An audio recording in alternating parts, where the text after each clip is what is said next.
Hi ನಮಸ್ಕಾರ. ನೀವು ನೋಡ್ತಾ ಇದ್ದೀರಾ ವಿಜಯ್ ಮೈಲಾರ್ ಯೂಟ್ಯೂಬ್ ಚಾನಲ್. ಯುವ 3 ಸಿನಿಮಾದ ಬಗ್ಗೆ ಅಪ್ಡೇಟ್ ಇಲ್ಲ ಅನ್ನುವಂಥ ವಿಚಾರ ತುಂಬ ಓಡಾಡ್ತಾ ಇದೆ. ಏನು ಕತೆ ಏನಾಗಿದೆ, ಸೊ ಅದ್ರ ಬಗ್ಗೆ ಮಾತಾಡ್ತೀನಿ, ತಿಳಿಸ್ತೀನಿ ಅಂತ ಹೇಳ್ತಾ ವಿಡಿಯೋ ಬೇಗ ಶುರು ಮಾಡ್ತಾ ಇದ್ದೀನಿ. ಶುರು ಮಾಡೋಕ್ಕಿಂತ ಮುಂಚೆ ಚಾನಲ್ನ ಸಬ್ಸ್ಕ್ರೈಬ್ ಮಾಡ್ಕೊಳ್ಳಿಲ್ಲ, ಸಬ್ಸ್ಕ್ರೈಬ್ ಮಾಡ್ಕೊಳ್ಳಿ. ಇನ್ಸ್ಟಾ, ಫೇಸ್ಬುಕ್ ಹಾಗೆ ಎಕ್ಸೆಲ್ ಫಾಲೋ ಮಾಡೋದನ್ನು ಮರಿಬೇಡಿ. ಮೊದಲನೇದಾಗಿ ಯುವ ರಾಜ್ಕುಮಾರ್ ಅವರ 3ನೇ ಸಿನಿಮಾದ ಅಪ್ಡೇಟು ತುಂಬಾ ಒಂದು ವೇಟಿಂಗಲ್ಲಿದ್ವಿ. ಆ್ಯಂಡ್ ಪೋಸ್ಟ್ಪೋನ್ ಮೇಲೆ ಪೋಸ್ಟ್ಪೋನ್ ಆಯಿತು. ಸೊ ಆವಾಗ ಬರುತ್ತೆ, ಇವಾಗ ಬರುತ್ತೆ, ಹೀಗೆ ಬರುತ್ತೆ, ಆವಾಗ ಬರುತ್ತೆ ಅಂತ. ಬಟ್ ಇಲ್ಲಿವರೆಗೂ ಕೂಡ ಒಂದು ಅಪ್ಡೇಟ್ ಇಲ್ಲದೆ ಕಾರಣ ಎಲ್ಲರೂ ಕೂಡ ಒಂದು ಬೇಜಾರಲ್ಲಿದ್ದಾರೆ. ಫ್ಯಾನ್ಸ್ ಆಗಿರ್ಬೋದು ಆ್ಯಂಡ್ ಯಾರೆಲ್ಲ ಈ ಒಂದು ಅಪ್ಡೇಟಿಗೆ ಕಾಯ್ತಾ ಇರುವಂಥ ಒಂದು ಸಿನಿ ಆಡಿಯನ್ಸ್ ಇರ್ಬೋದು, ವೇಟ್ ಮಾಡ್ತಾ ಇದ್ದಾರೆ ಏನಿರಬಹುದು ಅಂತ. ಯಾಕೆಂದರೆ ಈ ಸಿನಿಮಾದ ನಾನು ಕಳೆದ ವಿಡಿಯೋದೊಳಗೆ ಈ ಸಿನಿಮಾದ ಬಗ್ಗೆ, ಯುವ ಅವರ ಸಿನಿಮಾದ ಬಗ್ಗೆ ತುಂಬಾ ಒಂದು ರೂಮರ್ಸ್ಗಳಾಗಿರ್ಬೋದು, ಕೆಲವೊಂದು ಗಾಸಿಪ್ಸ್ಗಳು ಓಡಾಡ್ತಾ ಇತ್ತು. ಸೊ ಅವ್ರ ಜೊತೆ ನಿರ್ದೇಶನದಲ್ಲಿ ಮಾಡ್ತಾ ಇದ್ದಾರೆ, ಇವ್ರ ಜೊತೆ ನಿರ್ದೇಶನದಲ್ಲಿ ಮಾಡ್ತಾ ಇದ್ದಾರೆ ಅನ್ನೋವಂಥದ್ದು ಕಾಮನ್ ಆಗಿ ಗೊತ್ತಿರೋ ವಿಚಾರ. ಬಟ್ ಈಗ ಸದ್ಯಕ್ಕೆ ನಾನು ಆಲ್ಮೋಸ್ಟ್ ಎಲ್ಲ ಕಡೆ ನಾನು ಸರ್ಚ್ ಮಾಡ್ತಾ ಇರ್ತೀನಿ. ಆ್ಯಂಡ್ ಗೂಗಲಿಂದ ಹಿಡಿದು ಪ್ರತಿಯೊಂದು ಸಿನಿಮಾಗೆ ಸಂಬಂಧಪಟ್ಟವರಾಗಿರ್ಬೋದು, ಈ ಸಿನಿಮಾದ ಬಗ್ಗೆ ಗೊತ್ತಿದ್ದವ್ರಿಗಂತಾಗಿರ್ಬೋದು, ಎಲ್ರಿಗೂ ಕೂಡ ಕಾಂಟ್ಯಾಕ್ಟ್ ಮಾಡ್ತೀನಿ. ಏನಾಗಿದೆ, ಏನಾಗ್ತಾ ಇದೆ, ಪ್ರೋಸೆಸ್ ಏನಿದೆ, ಅಪ್ಡೇಟ್ ಬರುತ್ತಾ ಬರಲ್ವಾ, ಸೊ ಇದನ್ನು ತುಂಬ ಒಂದು ಅನಲೈಸ್ ಮಾಡಿ ನಾನು ವಿಡಿಯೋ ಮಾಡ್ತೀನಿ. ಬಟ್ ತುಂಬ ಜನ ಹೇಳ್ತಾ ಇರ್ತೀರಾ ಅಫಿಷಿಯಲ್ ಯಾವಾಗ ಬರುತ್ತೆ ಅಂತ. ಬಟ್ ಈಗ ಸದ್ಯಕ್ಕೆ ಬಂದಿರೋ ಮಾಹಿತಿ ಪ್ರಕಾರ ಸ್ವಲ್ಪ ತಡ ಆಗೋಬಹುದು ಅನ್ನೋ ಒಂದು ಮಾಹಿತಿ ಸೊ ನನಗೆ ಒಂದು ಬಲ್ಲಗಳ ಒಂದು ಮೂಲಗಳಿಂದ ತಿಳಿದು ಬಂದಿದೆ. ಸ್ವಲ್ಪ ತಡ ಆಗುತ್ತೆ, ನಾವೇನು ಎಕ್ಸ್ಪೆಕ್ಟ್ ಮಾಡ್ತಾ ಇದ್ದೀವಿ ಅಷ್ಟು ಬೇಗ ಅಪ್ಡೇಟ್ ಬರಲ್ಲ. ಸೊ ಬಹುಶಃ ನನಗನ್ಸೋ ಪ್ರಕಾರ 1 or 2 months ಆಗಬಹುದು ಅಂತ ನಾನು ಅಂದ್ಕೊಂಡಿದ್ದೀನಿ.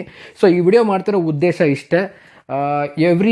ನಾನು ಮಾಡೋ ವಿಡಿಯೋಗಳಿಗೆ ಹಾಕ್ತಾ ಇರ್ತೀರಾ ಅಪ್ಡೇಟ್, ಯುವ ಒಂದು ಅಪ್ಡೇಟ್ ಬೇಕು ಅಂತ. ಖಂಡಿತವಾಗ್ಲೂ ನಾನು ಅಫಿಷಿಯಲ್ ವೇಟಿಂಗ್ ಫಾರ್ ಯುವ ಒಂದು ಅಪ್ಡೇಟ್ಗೆ 3ಗೆ ಎಲ್ಲರೂ ಕೂಡ ಕೇಳ್ತಾ ಇರ್ತೀರ. ಬಟ್ ಸುಮ್ಮನೆ ವಿಡಿಯೋ ಮಾಡೋದಕ್ಕಿಂತ ಅಪ್ಡೇಟ್ ಬಂದಮೇಲೆ ಮಾಡೋಣ ಅಂತ ನಾನು ಕೂಡ ತುಂಬ ವೇಟ್ ಮಾಡ್ತಾ ಇದ್ದೀನಿ. ಆ್ಯಂಡ್ ಈಗ ಒಂದು ಬಲ್ಲ ಮೂಲಗಳಿಂದ ಬಂದಂಥ ವಿಚಾರ, ಸೊ 1 month or 2 months ಆಗಬಹುದು ಅನ್ನೋ ಒಂದು ಮಾಹಿತಿ ಸಿಕ್ಕಿದೆ.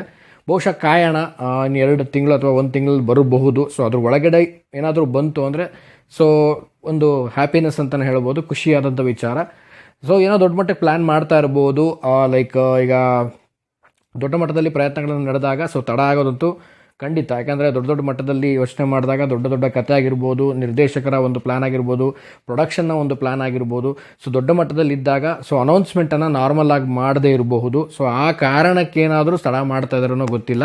ಸೊ ಬಹುಶಃ ಎಲ್ಲ ಒಂದು ಪ್ರಿಪೇರ್ ಆಗಿ ಆ್ಯಂಡ್ ಯಾವುದಾದ್ರೂ ಒಂದು ಪೋಸ್ಟರ್ ಮುಖಾಂತರನೇ ಒಂದು ಸ್ಟಾರ್ಟಿಂಗಲ್ಲಿ ಒಂದು ಎಂಟ್ರಿ ಕೊಡುವಂಥ ಸಾಧ್ಯತೆಗಳು ಕೂಡ ಇರ್ಬೋದು. ಅನೌನ್ಸ್ಮೆಂಟು ಈಗ ಮುಹೂರ್ತದ ಒಂದು ಅನೌನ್ಸ್ಮೆಂಟ್ ಮಾಡಿ ಕ್ಲಾಪಿಂಗ್ ಮಾಡೋದು ಬೇರೆ, ಬಟ್ ಒಂದು ಪೋಸ್ಟರ್ ಮುಖಾಂತರ ಎಲ್ಲ ಒಂದು ಸಿನಿ ಪ್ರೇಮಿಗಳಿಗೆ ಮತ್ತು ಅಭಿಮಾನಿಗಳಿಗೆ ಅವ್ರ ಮುಂದೆ ತೊಗೊಂಬರೋದಿದೆಯಲ್ಲ, ಅದು ತುಂಬ ಒಂದು ಒಳ್ಳೆ ಇಂಪ್ರೆಷನ್ ಕ್ರಿಯೇಟ್ ಮಾಡುತ್ತೆ. ವಿತ್ ಪೋಸ್ಟರ್ ಏನಾದರೂ ಬರೋ ಪ್ಲ್ಯಾನಲ್ಲಿ ಇರಬಹುದೇನೋ ಗೊತ್ತಿಲ್ಲ, ಅಥವಾ ಟೀಸರು ಅಥವಾ ಚಿಕ್ಕದಾಗಿ ಏನಾದರೂ ಒಂದು ರೀತಿಯಲ್ಲಿ ಒಂದು ವೀಡಿಯೋ ಫಾರ್ಮೆಟಲ್ಲಿ ಟೀಸರ್ ಲೈಕ್ ಒಂದು ಕಟ್ ಟೀಸರು ಏನಾದರೂ ಒಂದು ಚಿಕ್ಕದಾಗಿ ಒಂದು ವೀಡಿಯೋ ಫಾರ್ಮೆಟಲ್ಲಿ ಬರಬೇಕು. ಸೊ ಈ ರೀತಿ ಪ್ಲ್ಯಾನ್ಸ್ ಎಲ್ಲ ಏನಾದರೂ ಇದೆಯಾ ಏನೋ ಗೊತ್ತಿಲ್ಲ. ಸೊ ಅದಕ್ಕೋಸ್ಕರ ಏನಾದರೂ ತಡ ಆಗ್ತಾ ಇರ್ಬೋದು ಅಂತ ನಾನು ಅಂದ್ಕೊಂಡಿದ್ದೀನಿ. ಸೊ ನೋಡೋಣ. ಆಲ್ಮೋಸ್ಟ್ ಇದಕ್ಕೆ ಕಾದಿದ್ದು ಮುಹೂರ್ತದ ಟೈಮಲ್ಲಿ ಒಂದು ಅನೌನ್ಸ್ಮೆಂಟ್ ಆಗುತ್ತೆ ಒಂದು ಸಿನಿಮಾದ ಒಂದು ಇದು ಅಂತ ಹೇಳ್ದಂಗೆ ಇತ್ತು. ಬಟ್ ಅಲ್ಲಿಂದ ಹಿಡಿದು ಇಲ್ಲಿವರೆಗೂ ಕೂಡ ಯಾವುದೋ ಒಂದು ಅಪ್ಡೇಟ್ ಇಲ್ಲ. ಸೊ ನಾನು ಹೇಳಿದಾಗೇ ಏನಾದರೂ ದೊಡ್ಡ ಮಟ್ಟದಲ್ಲಿ ಪ್ಲ್ಯಾನ್ ಮಾಡ್ಕೊಂಡಿದ್ರೆ ಟೀಮ್ ಅವರು ಯುವ 3, ಸೊ ಆದಷ್ಟು ಬೇಗ ಒಂದು ಅಪ್ಡೇಟ್ ಬರುತ್ತೆ. ಸರ್ಪ್ರೈಸ್ ಇರಬಹುದು ಕೂಡ ಅಂತಲೂ ಕೂಡ ಅಂದ್ಕೊಂಡಿದ್ದೀನಿ. ಯಾಕಂದರೆ ಇಷ್ಟು ಡಿಲೇ ಮಾಡ್ತಾ ಇದ್ದಾರೆ ಅಂದರೆ ಏನಾದರೂ ಒಂದು ದೊಡ್ಡ ಮಟ್ಟದಲ್ಲೇ ಪ್ಲ್ಯಾನ್ ನಡೀತಾ ಇರ್ಬೋದು. ಆ್ಯಂಡ್ ವಿಡಿಯೋ ಮುಖಾಂತರನಾಗಿರ್ಬೋದು ಅಥವಾ ಪೋಸ್ಟರ್ ಮುಖಾಂತರನಾಗಿರ್ಬೋದು, ಸೊ 2 ಮುಖಾಂತರನಾಗಿರ್ಬೋದು. ಸೊ ಏನಾದರೂ ಒಂದು ಅಪ್ಡೇಟ್ ಕೊಡೋಕ್ಕೆ ಪ್ರಯತ್ನ ಮಾಡ್ತಿರ್ಬೋದು ಅಂತ ನನ್ನ ಒಂದು ಅನಿಸಿಕೆ, ನನ್ನ ಅಭಿಪ್ರಾಯ. ಸೊ ಆದಷ್ಟು ಬೇಗನೆ ಒಂದು ಅಪ್ಡೇಟ್ ಬರಲಿ. ಇವರ 3ನೇ ಸಿನಿಮಾಗೆ ಎಲ್ಲರೂ ಕೂಡ ವೆಯ್ಟ್ ಮಾಡ್ತಾಯಿದ್ದಾರೆ. ಸೊ ನಿಮಗೆ ಏನು ಅನ್ನಿಸ್ತು ಈ ಒಂದು ಅಪ್ಡೇಟ್ ಬಗ್ಗೆ, ಏನು ಕತೆ ಅನ್ನೋದು ಕಾಮೆಂಟ್ ಸೆಕ್ಷನಲ್ಲಿ ಕಾಮೆಂಟ್ ಮಾಡಿ. ಯಾರಿಗಾದರೂ ಏನಾದರೂ ನಿಮಗೂ ಏನಾದರೂ ಅಲ್ಲಿ ಇಲ್ಲಿ ಏನಾದರೂ ಇನ್ಫಾರ್ಮೇಷನ್ ಕಲೆಕ್ಟ್ ಮಾಡಿದರೆ, ಸೊ ಇಲ್ಲ ಬ್ರದರ್ ಇದು ಈಗೆಲ್ಲ ಹಾಗೇನಿದೆ, ಖಂಡಿತವಾಗ್ಲೂ ಕಾಮೆಂಟ್ ಮಾಡಿ. ನೋಡೋಣ ಯಾರಿಗೆಲ್ಲ ಏನೇನು ಇನ್ಫಾರ್ಮೇಷನ್ ಸಿಕ್ಕಿದೆ ಯುವ 3 ಸಿನಿಮಾದ ಬಗ್ಗೆ. ನಮಗೆ ಸಿಕ್ಕಿರೋ ಇನ್ಫಾರ್ಮೇಷನ್ ನಿಮಗೆ ಸಿಕ್ಕಿರುತ್ತೆ, ನಿಮಗೆ ಸಿಕ್ಕಿರೋ ಇನ್ಫಾರ್ಮೇಷನ್ ನಮಗೆ ಸಿಕ್ಕಿರುತ್ತೆ. ಸೊ ಯಾಕೆಂದರೆ ಅಫಿಷಿಯಲ್ ಆಗಿ ಬರೋ ತನಕ ಈ ರೀತಿ ಒಂದು ವಿಷಯಗಳು ಓಡಾಡ್ತಾ ಇರುತ್ತೆ. ಯಾವಾಗ ಅಫಿಷಿಯಲ್ ಆಗಿ ಒಂದು ವಿಡಿಯೋ ಬರುತ್ತೋ, ಅಫಿಷಿಯಲ್ ಆಗಿ ಯಾವಾಗ ಒಂದು ಅನೌನ್ಸ್ಮೆಂಟ್ ಆಗುತ್ತೋ, ಸೊ ಆಗ ಒಂದು ರೀತಿಯಲ್ಲಿ ಕನ್ಫರ್ಮೇಷನ್ ಆಗುತ್ತೆ ಅಂತ ಹೇಳ್ಬೋದು. ಸೊ ಫೈನಲಿ ಇದು ಸದ್ಯಕ್ಕಿರುವಂಥ ಒಂದು ಮಾಹಿತಿ ಅಂತ ಹೇಳ್ತಾ ಇದ್ದೀನಿ. ಯುವ 3 ಯಾರು ವೇಟ್ ಮಾಡ್ತಾ ಇದ್ರೆ ಸದ್ಯಕ್ಕೆ ಇದು ಇರುವಂಥ ಸದ್ಯದ ಮಾಹಿತಿ. ಸೊ ಇದಾಗಿತ್ತು ಟೋಟಲ್ ಇವತ್ತಿನ ವಿಡಿಯೋ ಅಂತ ಹೇಳ್ತಾ, ಆ್ಯಂಡ್ ಮುಂದಿನ ವಿಡಿಯೋದಲ್ಲಿ ಸಿಗ್ತೀನಿ. ಸೊ ಇನ್ನು ಯಾರು ನಮ್ಮ ಚಾನಲ್ಗೆ ಸಬ್ಸ್ಕ್ರೈಬ್ ಮಾಡದೆ ನೋಡ್ತಾ ಇದ್ರೆ ದಯವಿಟ್ಟು ಸಬ್ಸ್ಕ್ರೈಬ್ ಮಾಡ್ಕೊಳ್ಳಿ. ಇನ್ಸ್ಟಾ, ಫೇಸ್ಬುಕ್ ಹಾಗೆಯೇ ಎಕ್ಸೆಲ್ ಫಾಲೋ ಮಾಡೋದನ್ನು ಮರಿಬೇಡಿ ಅಂತ ಹೇಳ್ತಾ ಇವತ್ತಿನ ವಿಡಿಯೋನ ಮುಗಿಸ್ತಾ ಇದ್ದೀನಿ. ನಮಸ್ಕಾರ.